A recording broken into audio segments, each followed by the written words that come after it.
The 92 series of Weeks Football Finds, Part 9. A series where we take a look at each of the 92 Football League clubs and talk a little bit about their history with Gillingham. Today's episode, Blackpool. Gillingham and Blackpool were both formed in the 19th century. Despite that, they haven't actually played that many games against each other. Blackpool have won the more games between the two sides, winning 17 to Gillingham's 13. And since the turn of the century, in the league, Gillingham have only ever played Blackpool in League One. They haven't played many games against each other, but there's never been a 0-0 draw this century. In terms of most notable games, Gillingham played Blackpool in the third tier in 2000. Blackpool beat Gillingham 3-1 at Priestfield to lift themselves out of the relegation zone, whilst Gillingham were pushing for promotion. Coincidentally, Gillingham were promoted at the end of that season and Blackpool were relegated.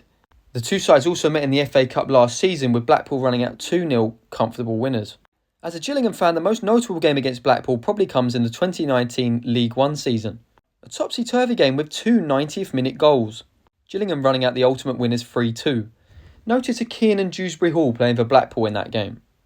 Any players that have played for both clubs? Well, Tony Butler spent his entire 90s playing for Gillingham and Blackpool.